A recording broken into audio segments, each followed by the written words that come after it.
So what's going on YouTube? It's Unger to the Max here. And I'm very confused about how I should feel about last night's game. Because I don't blame the loss to the Rams last night on our defense at all. Yes, the Rams got a lot of passing yards, but I'm not surprised. They're one of the most high-powered offenses in the NFL, and there's very few defenses that can stop them. The two that I can think of are the Bears and the Patriots.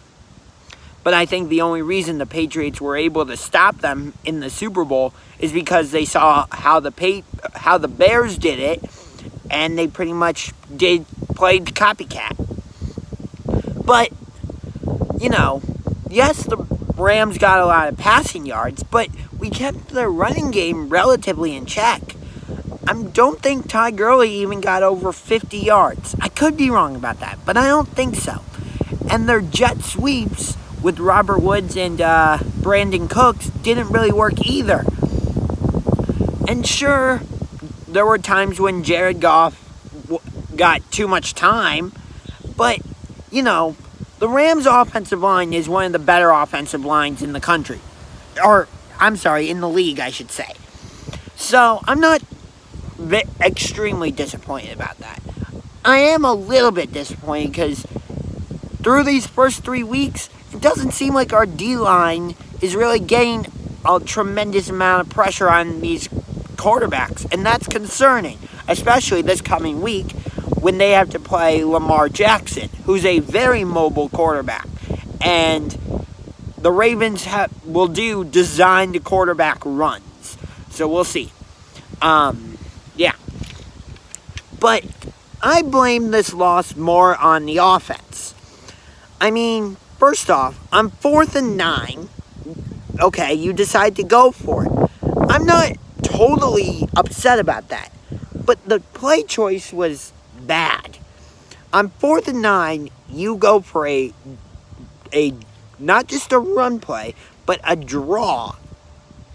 There was no way a play like that was going to work. I don't get it. And then, I don't remember when this was exactly, or it might have been late in the third quarter. Browns had it very close to the end zone, and the play is starting, and Baker Mayfield has a wide open lane down the middle where he could just easily run it into the end zone. And for some reason, he did not do that, which is weird because when he won the Heisman Trophy at Oklahoma, he was willing to take those runs and, take a chance. And it seemed like he was willing to do that last year once he came in to replace Tyrod Taylor. Although I didn't like the reason why he had to replace Tyrod, since the reason was because Tyrod Taylor got injured and then Baker Mayfield came in.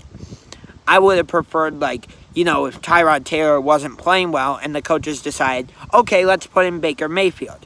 I didn't like that Baker's career started because another player got injured. And there was another play. Baker threw the pass, and it looked like pass interference on the Rams. I'm pretty sure that he was throwing to OBJ,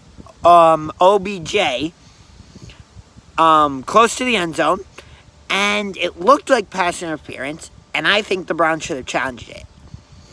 But they didn't.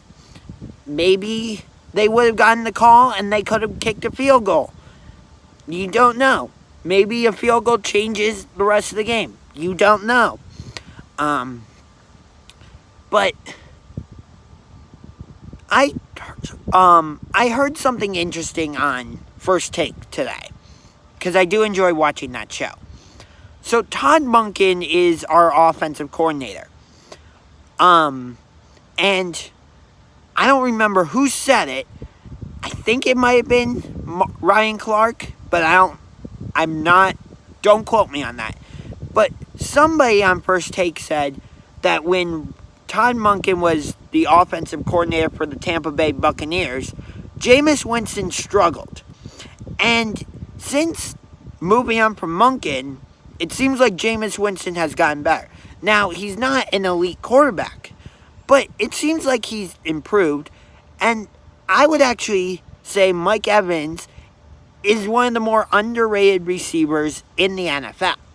Reason being is because Tampa Bay doesn't get a lot of attention because they're in the NFC South with Carolina, Atlanta, and New Orleans. And, you know, the Buccaneers are hardly shown on national TV.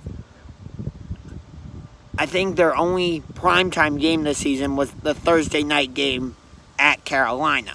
And you know how I feel about Thursday night games. But I just didn't understand some of the play calling decisions. And Freddie Kitchens has come out and said, no way I'm giving up the play calling. And I think that might be a mistake. Todd Monken is the offensive coordinator. Let him call the plays. And the other interesting thing I saw is that when Baker Mayfield gets the ball out in under 2.5 seconds, he's way more accurate. He was like 73% accuracy. And when it's more than 2.5 seconds, I believe it's like 25% accurate. So, yeah. And the other thing is, he looked very uncomfortable and jittery in the pocket. Like, it felt like he was bailing on plays too early. And other times it felt like he was holding the ball for too long. So, something's changed about this offense. I don't know what it was or what it is. But one thing I will say is, we need to get Kareem Hunt back quick. I mean, I know we're not going to get him back for another 5 games because he's suspended for 8 weeks. But Nick Chubb needs a backup running back. He can't be played the whole time. That's asking him to do too much. But the defense can only bail you out so many times on offense.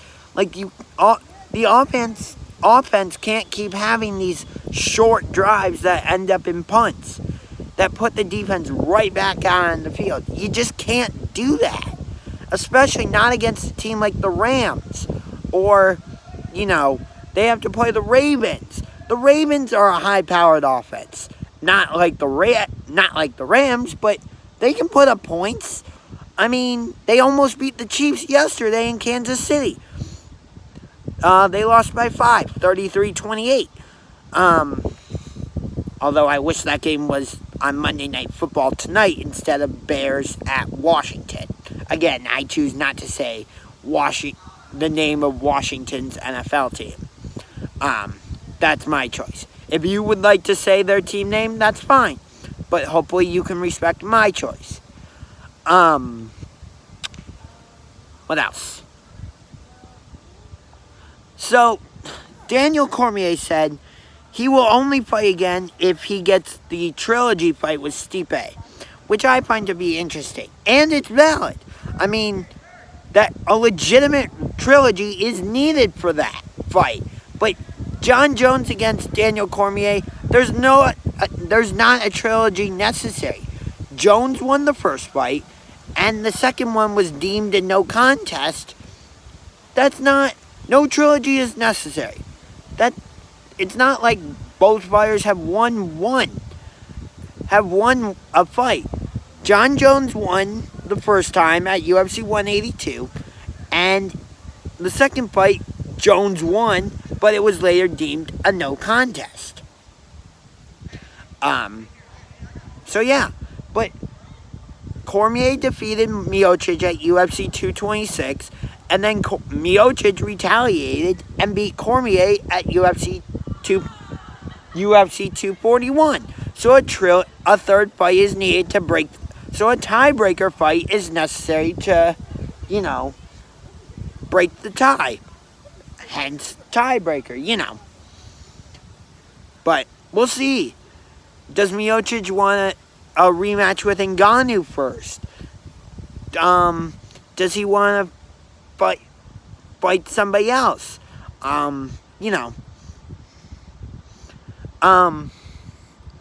So, the one thing is, I was thinking about getting a customized Browns jersey yesterday, but I decided not to.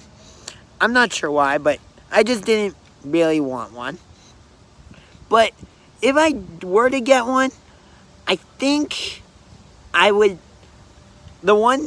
I might get it with my last name on the back, Unger. I might do like Miocic, because, like I said, Stipe is my favorite fighter because he's from my hometown here in Cleveland. What else?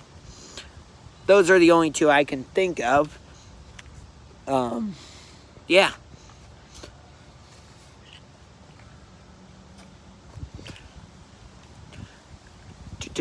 What else? Yeah, but I'm just confused about how to feel about the game from last night. Like, we held one of the defending NFC champions to 20 points, but you only put up 13. So in your 2 home games, you put up a combined 26 points because you got beat 43-13 against the Titans in the home opener, and last night you lost 20-13. We're lucky to be 1-2 right now. I mean, I think like the only reason we beat the Jets is because they didn't have their full healthy team. I don't know. We have a tough stretch coming up. Home at Baltimore, at San Francisco on Monday Night Football, home against Seattle, bye week, at New England, at Denver, home against Buffalo. That's not going to be an easy game. Thursday Night Football at home against the Steelers. Home against the Dolphins. That's an easy win. The Dolphins are absolutely tanking for Tua. Or they might be doing a 2-year tank to try and get Trevor Lawrence. We'll see. Week 13. At Pittsburgh. Week 14, home against Cincinnati. Week 15, at Arizona.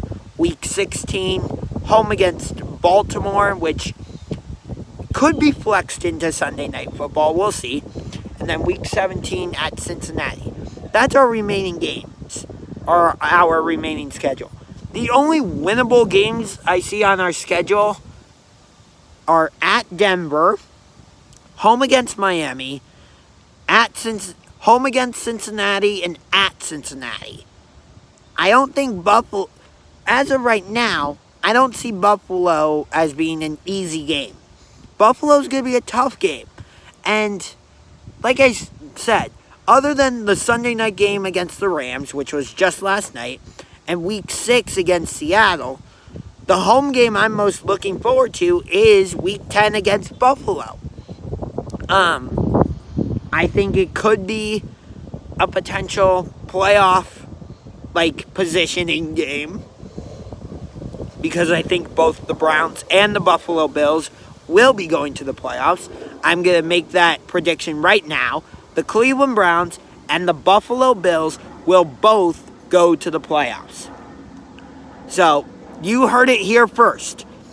The Cleveland Browns and Buffalo Bills will both go to the playoffs. As will the Kansas City Chiefs and Los Angeles Chargers. The Patriots, obviously. And the Texans will also go to the playoffs. And the Ravens will too. Yeah, maybe that's too many teams. Let's see. Chiefs, Ravens, Patriots. Those are the division winners. And Browns and Bills. Yeah. Okay, so the Chargers just missed the playoffs. So I'm saying Chiefs, Ravens, and Patriots win the AFC West, AFC North. Oh, wait. Chiefs, Ravens, Texans. I'm going to say Houston wins the division again. Chiefs, Ravens, Texans, Patriots. They all go to the playoffs by winning their division. And the wild cards will be the Browns and the Bills. That's my playoff prediction. You heard it here first. I'm locking it in. The Browns will figure it out. Maybe Freddie Kitchens comes around and goes, oh, I do need to give up play calling and let Todd Monken call plays. And, yeah. And I think Kareem Hunt will make a huge difference when he comes back. I don't think he'll be there for Week 8 against New England. I think he'll be available for Week 9 at Denver. Because, like I said, he's suspended for 8 games. Antonio Callaway, I'm pretty sure, will be available for Week 5 at San Francisco.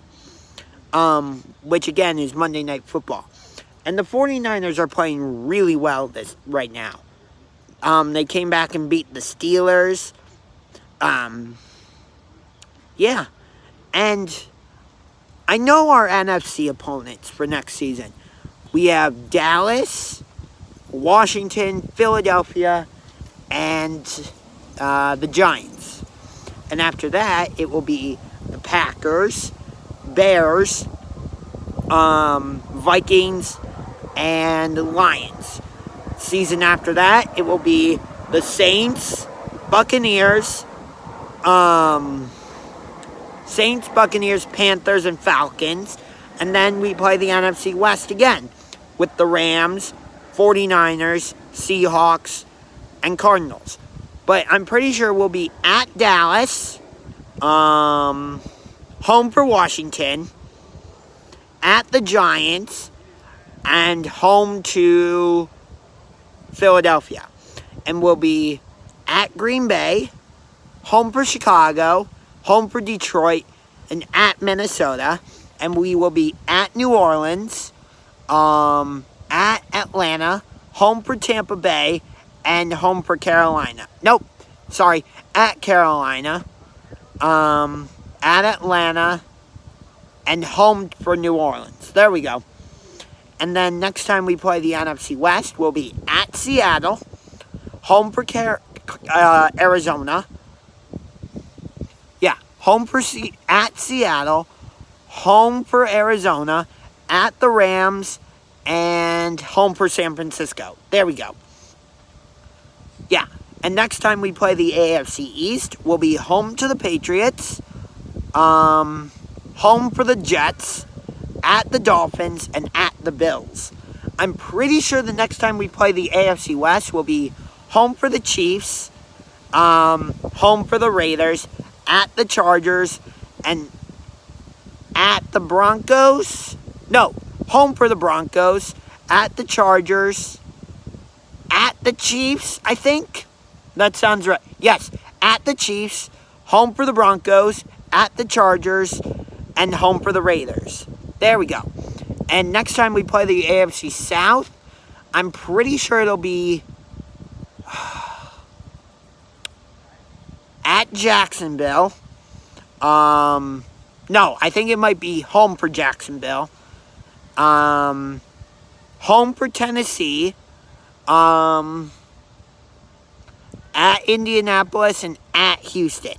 I think. I might be wrong on that. But that's going to do it for this video. Hope you enjoyed it. If you did, punch that like button like a UFC fighter and punch that subscribe button. Until next time, this is Unger to the Max signing off. And go Browns. Somehow beat the Ravens, please.